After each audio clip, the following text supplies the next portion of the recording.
मेरे प्रिय देशवासियों, नमस्कार। कल से शक्ति की उपासना का पर्व नवरात्रि का आरंभ हो रहा है। आप सभी को बहुत बहुत शुभकामनाएं। नवरात्रि के पहले दिन से देश आत्मनिर्भर भारत अभियान के लिए एक और महत्वपूर्ण और बड़ा कदम उठा रहा है। कल यानी नवरात्रि के प्रथम दिवस 22 सितंबर को सूर्योदय के साथ ही नेक्स्ट जनरेशन जीएसटी रिफॉर्म्स लागू हो जाएंगे। एक तरह से कल से देश में जीएसटी बचत उत्सव शुरू होने जा रहा है। इस जीएसटी बचत उत्सव में आपकी बचत बढ़ेगी और आप अपनी पसंद की चीजों को और ज्यादा आसानी से खरीद पाएंगे।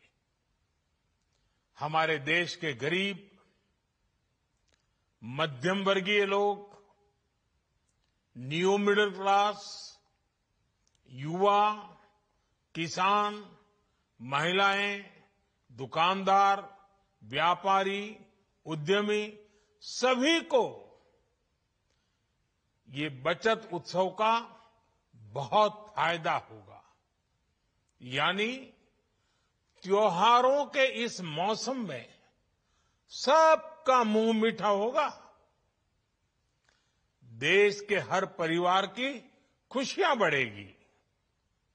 मैं देश के कोटि कोटि परिवारजनों को नेक्स्ट जनरेशन जीएसटी रिफॉर्म्स की और इस बचत उत्सव की बहुत बहुत बधाई देता हूं, शुभकामनाएं देता हूं। ये रिफॉर्म भारत की ग्रोथ स्टोरी को एक्सेलरेट करेंगे, कारोबार को और आसान बनाएंगे, निवेश को और आकर्षक बनाएंगे और हर राज्य को विकास की दौड़ में बराबरी का साथी बनाएंगे। साथियों,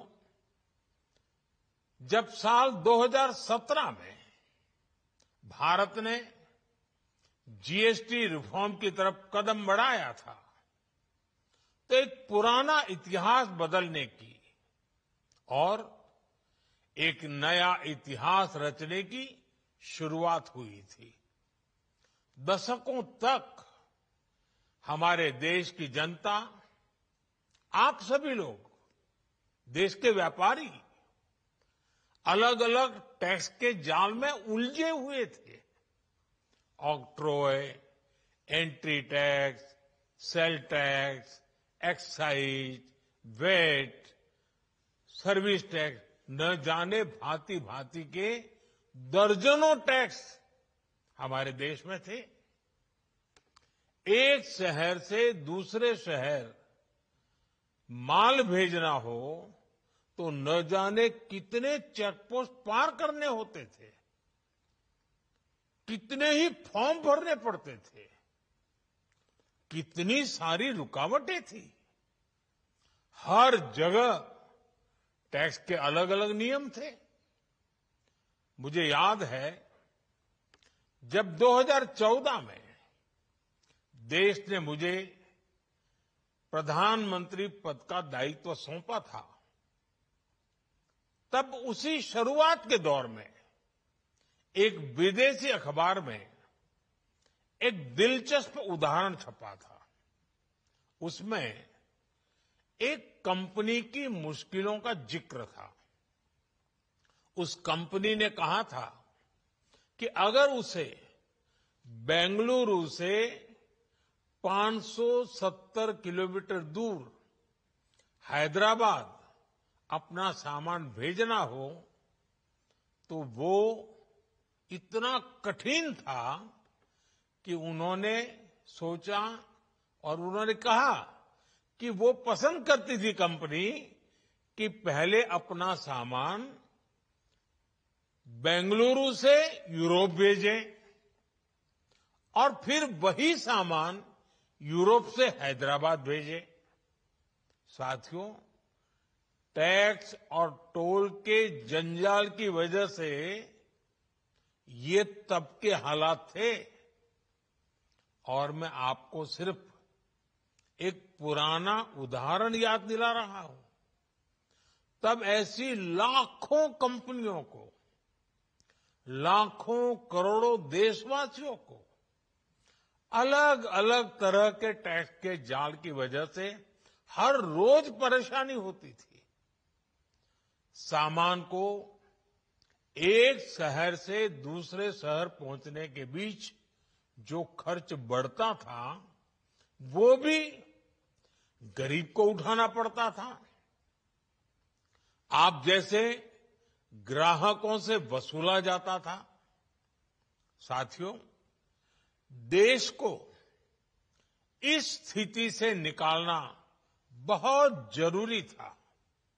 इसलिए जब आपने हमें 2014 में अवसर दिया, तो हमने जनहित में, देशहित में जीएसटी को अपनी प्राथमिकता बनाया। हमने हर स्टेक होल्डर से चर्चा की। हमने हर राज्यों की हर शंका का निवारण किया, हर सवाल का समाधान खोजा।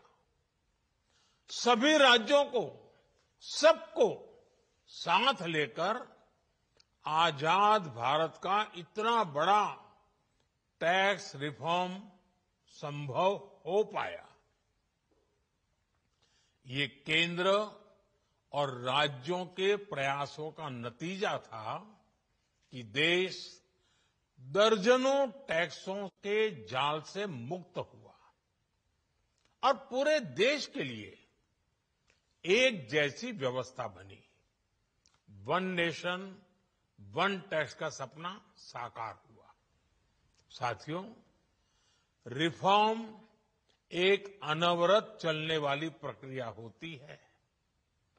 जब समय बदलता है, देश की जरूरत बदलती है, तो नेक्स्ट जनरेशन रिफॉर्म भी उतने ही आवश्यक होते हैं। इसलिए देश की वर्तमान जरूरतों और भविष्य के सपनों को देखते हुए जीएसटी के ये नए रिफॉर्म्स लागू हो रहे हैं। नए स्वरूप में मुख्य रूप से अब सिर्फ 5% और 18% के ही टैक्स स्लैब रहेंगे। इसका मतलब है रोजमर्रा के इस्तेमाल की ज्यादातर चीजें और सस्ती हो जाएगी। खाने पीने का सामान, दवाइयां, साबुन, ब्रश, पेस्ट, स्वास्थ्य और जीवन बीमा, ऐसे अनेकों सामान, अनेकों सेवाएं या तो टैक्स फ्री होगी या फिर केवल 5% टैक्स देना होगा। जिन सामानों पर पहले 12% टैक्स लगा करता था, उसमें से 99% यानी करीब करीब 100 के निकट 99% चीजें अब 5% टैक्स के दायरे में आ गई है। साथियों, पिछले 11 साल में देश में 25 करोड़ लोगों ने गरीबी को हराया है, गरीबी को परास्त किया है और गरीबी से बाहर निकल करके 25 करोड़ का एक बहुत बड़ा समूह नियो मिडिल क्लास के रूप में आज देश के अंदर बहुत बड़ी भूमिका अदा कर रहा है। इस न्यू मिडिल क्लास की अपनी एस्पिरेशंस हैं, अपने सपने हैं। इस साल सरकार ने 12 लाख रुपए तक की इनकम को टैक्स फ्री करके एक उपहार दिया और स्वाभाविक है जब 12 लाख रुपयों का इनकम टैक्स में राहत हो जाए तो मध्यम वर्ग के जीवन में तो कितना बड़ा बदलाव आता है, कितनी सरलता सुविधा हो जाती है। और अब गरीबों की भी बारी है, न्यू मिडिल क्लास की बारी है। अब गरीब को, न्यू मिडिल क्लास को एक तरह से डबल बोनांजा मिल रहा है। जीएसटी कम होने से अब देश के नागरिकों के लिए अपने सपने पूरे करना और आसान होगा। घर बनाना, टीवी, फ्रिज खरीदने की बात हो, स्कूटर, बाइक, कार खरीदना हो, ये सब पर अब कम खर्च करना होगा। आपके लिए घूमना फिरना भी सस्ता हो जाएगा, क्योंकि ज्यादातर होटल्स के कमरों पर भी जीएसटी कम कर दिया गया है।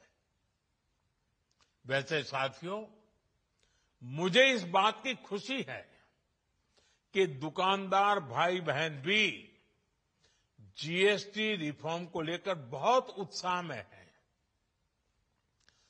वो बहुत जीएसटी में हुई कटौती को ग्राहकों तक पहुंचाने में जुटे हुए हैं। बहुत सारी जगहों पर पहले और अब के बोर्ड लगाए जा रहे हैं। साथियों, हम नागरिक देवो भवः के जिस मंत्र के साथ आगे बढ़ रहे हैं, नेक्स्ट जनरेशन जीएसटी रिफॉर्म में इसकी साफ झलक दिखाई देती है। अगर हम इनकम टैक्स में छूट और जीएसटी में छूट को जोड़ दें तो एक साल में जो निर्णय हुए हैं उससे देश के लोगों को 2.5 लाख करोड़ रुपए से ज्यादा की बचत होगी। और तभी तो मैं कह रहा हूं ये बचत उत्सव है। साथियों, विकसित भारत के लक्ष्य तक पहुंचने के लिए हमें आत्मनिर्भरता के रास्ते पर चलना ही होगा और भारत को आत्मनिर्भर बनाने का बहुत बड़ा दायित्व हमारे एमएसएमईज यानी हमारे लघु, मध्यम और कुटीर उद्योगों पर भी है, जो देश के लोगों की जरूरत कम है, जो हम देश में ही बना सकते हैं, वो हमें देश में ही बनाना चाहिए। साथियों, जीएसटी की दरें कम होने से नियम और प्रक्रियाएं और आसान बनने से हमारे एमएसएमईज, हमारे लघु उद्योगों को, कुटीर उद्योगों को बहुत फायदा होगा। उनकी बिक्री बढ़ेगी और टैक्स भी कम देना पड़ेगा, यानी उनको भी डबल फायदा होगा। इसलिए आज मेरी एमएसएमई से लघु उद्योग हो, सूक्ष्म उद्योग हो, कुटीर उद्योग हो, आप सबसे बहुत अपेक्षाएं हैं। आपको भी पता है, जब भारत समृद्धि के शिखर पर था, तब भारत की अर्थव्यवस्था का मुख्य आधार हमारे एमएसएमईज थे, हमारे लघु और कुटीर उद्योग थे। भारत की मैन्युफैक्चरिंग, भारत में बने सामानों की क्वालिटी बेहतर होती थी। हमें उस गौरव को वापस पाना है। हमारे लघु उद्योग जो बनाए वो दुनिया में हर कसौटी पर बेस्ट हो, उत्तम से उत्तम हो। हम जो मैन्युफैक्चर करें वो दुनिया में आन बान शान के साथ देश के सारे पैरामीटर को पार करने वाला हो। हमारे प्रोडक्ट्स की क्वालिटी दुनिया में भारत की पहचान बढ़ाए, भारत का गौरव बढ़ाए। हमें इस लक्ष्य को लेकर काम करना है। साथियों, देश की स्वतंत्रता को जैसे स्वदेशी के मंत्र से ताकत मिली, वैसे ही देश की समृद्धि को भी स्वदेशी के मंत्र से ही शक्ति मिलेगी। आज जाने अनजाने हमारी रोजमर्रा की जिंदगी में बहुत सी विदेशी चीजें जुड़ गई है, हमें पता तक नहीं है। हमारे जेब में कंघी विदेशी है कि देसी, हमें पता ही नहीं है। हमें इनसे भी मुक्ति पानी होगी। हम वो सामान खरीदें जो मेड इन इंडिया हो, जिसमें हमारे देश के नौजवानों की मेहनत लगी हो, हमारे देश के बेटे बेटियों का पसीना हो। हमें हर घर को स्वदेशी का प्रतीक बनाना है, हर दुकान को स्वदेशी से सजाना है। गर्व से कहो ये स्वदेशी है, गर्व से कहो मैं स्वदेशी खरीदता हूं, मैं स्वदेशी सामान की बिक्री भी करता हूं। ये हर भारतीय का मिजाज बनना चाहिए। जब ये होगा तो भारत तेजी से विकसित होगा। मेरा आज सभी राज्य सरकारों से भी आग्रह है, आत्मनिर्भर भारत के इस अभियान के साथ, स्वदेशी के इस अभियान के साथ अपने राज्यों में मैन्युफैक्चरिंग को गति दे, पूरी ऊर्जा से, पूरे उत्साह से जुड़े, निवेश के लिए माहौल बढ़ाएं। जब केंद्र और राज्य मिलकर आगे बढ़ेंगे तो आत्मनिर्भर भारत का सपना पूरा होगा। भारत का हर राज्य विकसित होगा, भारत विकसित होगा। इसी भावना के साथ मैं फिर एक बार इस बचत उत्सव की अनेक अनेक शुभकामनाएं देते हुए अपनी बात समाप्त करता हूं। एक बार फिर आप सबको नवरात्रि की, जीएसटी बचत उत्सव की बहुत बहुत शुभकामनाएं। बहुत बहुत धन्यवाद।